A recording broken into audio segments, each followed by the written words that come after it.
With reports that once again waiting lists are on the rise this week, I've now opened the VHS, which is the Vanessa Health service, to give you the chance to speak to an actual doctor. There she is, sitting there waiting to talk to you. Love this. And today our focus is cancer. If you're going through treatment, you want some advice, some help. If someone you love's having treatment, you'd like to know how to support them, or if you're in remission and you want to share some tips that got you through, please do give us a call. Maybe the side effects are difficult to cope with. Maybe you're worried about your prognosis. Maybe you've got to go back for a scan and feeling incredibly nervous about it.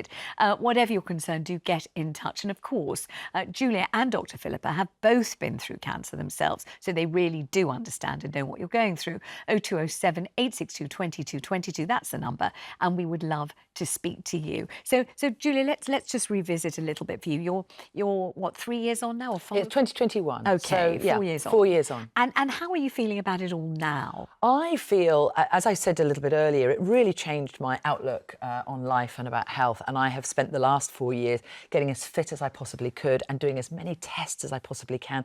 I'm one of those curious people. I don't have that scanxiety that people talk about. So, for example, quite recently, I've gone through a full body MRI where I've had everything from my brain to my tissue and my body tested and scanned. And I've had the results and I'm fascinated by it. And it's not something I'm scared by. I would rather know if there's something that I have to deal with and that I have to handle. But I know that that isn't the case for everyone. And of course, we do get into the world of what people can afford and what's accessible. As you've said, the NHS is, the waiting lists are getting longer and longer. But I genuinely feel that all of us now, unfortunately, have to take our health into our own hands. Kathy just said as she left, oh, I'm really looking forward to your next book, Hack Yourself Healthy, because I'm interested in what can I do now. And I service my car, but I don't service myself. And I think we are. I think sometimes there's a bit of reticence to pay to maybe have some extra blood test or go and have a scan. We might get a streaming service, or some people drink, or you know, they might smoke. But some people really have this marker where they won't spend money on their health. And for me now, there's nothing more important. Of course, there are lots of people who haven't got any money. Yes, absolutely. Yes, of course. And that's a whole... we have to think about. But let's talk to Dr. Philippa, because it must be very difficult in many ways, being a doctor and a patient at the same time. On the other hand, boy, have you got insight into what your patients with cancer are going through. And how they must feel. I wouldn't recommend having cancer. Like, it's not a holiday. But for me, the hospital is a safe place, right? And people generally go into hospital worried about visiting someone, apart from maybe when they're having a baby. But for me, I know that the world could be coming down outside, but when I'm under my surgeon's knife, I am the be all and end all for him, right? So I'm comforted by that, and I'm comforted by the fact that they speak my language, medicalese, I call it. But actually, my job is to translate that for everybody else. And I think that what it's taught me more than anything is that we can't make everything better as doctors, and actually our patients don't need us to. What they need us to is to recognise you're having a bad time and I'm here. And that is the most powerful thing that we can do, because sometimes there isn't another treatment and there isn't another surgery or another procedure. And at that point, all we really have is ourselves to give, and how powerful that was. And I don't think that I understood before I had cancer that humanity is often enough. Yes. Let's talk a little bit about getting a cancer diagnosis, because in the old days, I don't know how long ago, but, you know, in our lifetime, we remember that people thought that that was effectively a death sentence. Yes. It was the worst thing you could ever hear. It was the most terrifying thing. Some people couldn't even remember getting out of the room having been told that, because it was so terrifying.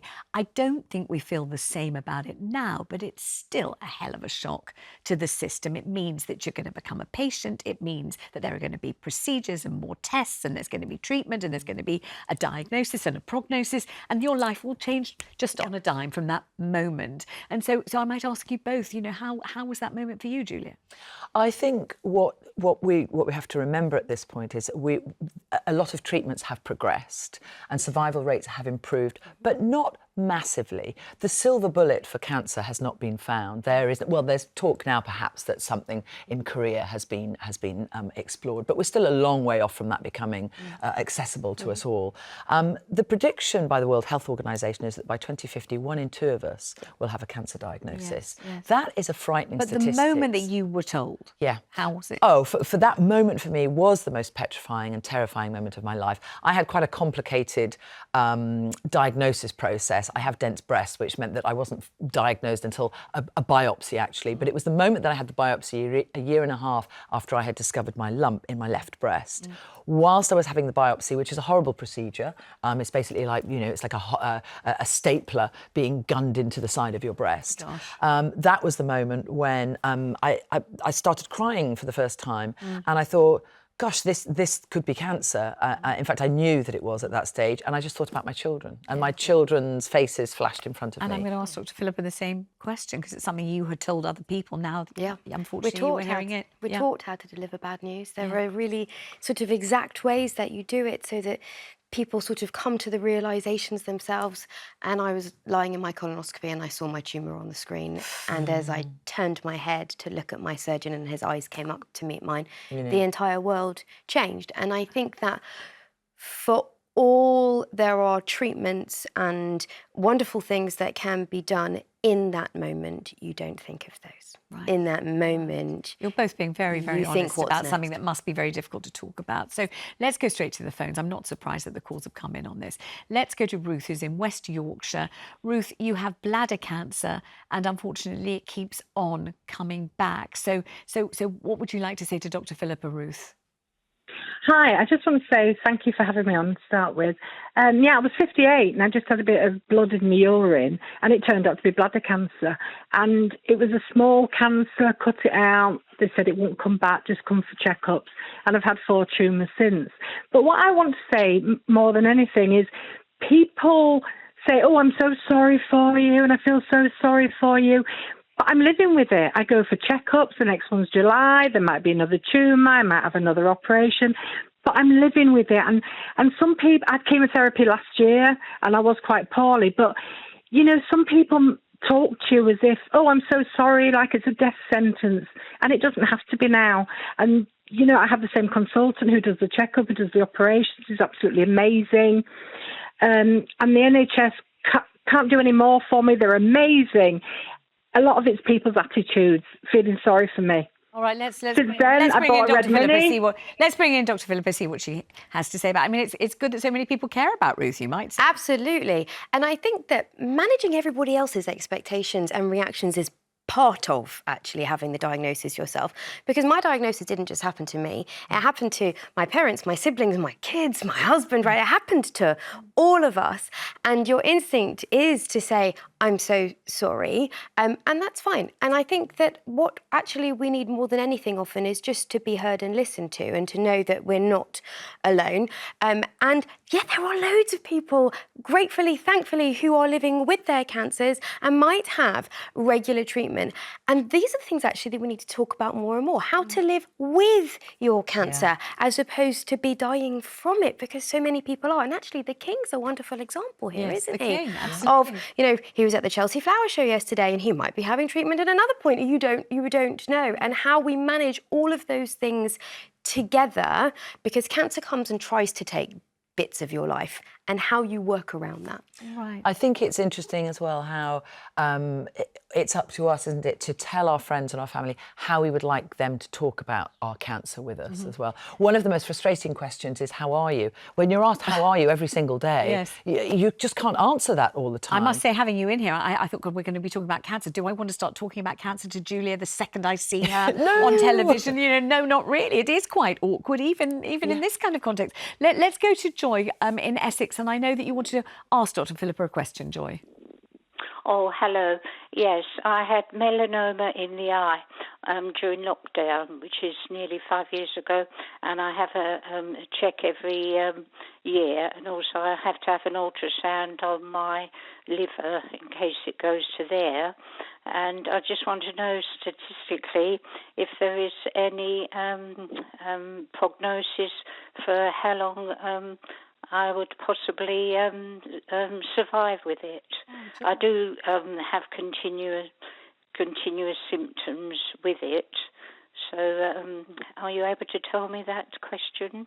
So I am sorry, and that is our reaction, is that I am sorry to hear that, and I can't give you an exact number because I don't know your medical history, but actually even if we did know that, it's really difficult to give exact numbers. And whilst there is treatment available and there are things that can be done, we keep doing them. And I think it's really important that you ask those difficult questions to your doctor, and that your doctor is honest with you, and also honest when we say, I don't know. And that's really hard for us to hear and for us as doctors to do. But sometimes we don't know. Joy, how is life though? How are you actually feeling? Are you able to enjoy your life, or how are you feeling at the moment? Well, they did tell me I might be blind in that eye after a year, but thankfully I'm still able to see out of it. But I want people to know that it is an unusual cancer where you get melanoma in the eye. Yes, People don't often know that. I think it's one of the rarest ones. And I did have proton beam therapy, which is an unusual, and you have to be checked if you get it young or older for the rest of your life in your eye. But are you sort of fit and well? Are you able to do the things you like to do at the moment? Yes, I Good. am. Yes, Great. but Well, that's great to know, and thank you very much indeed. And I wish you, fun and laughter and adventures and all sorts of things, Joy. And I hope it carries on, that you can see through that eye, obviously. Gosh, there are so many rare cancers that people don't even worry about because we haven't even heard about them. My God. Let's go to Gillian, who's on the line in London. Hello, Gillian. How are you? Oh, I've only just rung and you've got me on the show. It's brilliant. Absolutely brilliant. We're very efficient like that, that's why. Tell me what's going on with you. Well, I'm coping with, after my mastectomy on the left side last year, I had a brilliant operation at Bart's Hospital. The team was brilliant, and I'm having to cope with it day to day. But you do deal with it every day. Every day's a bonus. And I always say, you never, ever let it rule you. You have to be confident, face it, and get over it. Yes. Yeah. Agree, Julia? Absolutely. I mean, I love Gillian's very positive attitude, and I do think that our mental attitude has a lot to do with our survival and our recovery as well. It can be very easy to be fearful and just to be living under a cloud of is it going to come back? Is the cancer going to come back? And I have found it very helpful not to think like that, but to think, OK, what can I do to stack the odds against a reoccurrence? What are the things I can do from an exercise point of view, from a nutrition point of view? Is there something that I can do where I feel more empowered? And it may or may not be making a huge difference, but it's making a massive difference to me. And I think the psychology of it is really important. And you hear about all of these cases they're called radical remissions, people whose cancers, tumours go away, or they're told they have a year and 10 years later they're still there. There's a lot, I think. But I think it's also important to say, we know it's not easy, and people struggle. And of course they struggle, and actually we know things like depression and health anxiety are much commoner after cancer. And it's actually really important that we ask for help. I've been very open. I was in therapy during my treatment and for years and years after that initial sort of chemotherapy, as everything else kept happening. Now. Right. And that can be hugely powerful, because when you're in the midst of your treatment and you're very focused on your body and the side effects of treatment and recovering from surgery, it takes longer than that for your mind to recover, and that we must look after our minds as much as we look after our bodies. And sometimes people say that when treatment ends on the last day of treatment, It's like falling they off a cliff. think they're going to feel amazing and like it's the last day of school, but actually they feel kind of lost without it and kind of let loose in a frightening way. You go from seeing your team 2-3 times a week to 3 months to 6 months, and that feels very scary, because whilst you're being seen so regularly, it feels very held and contained.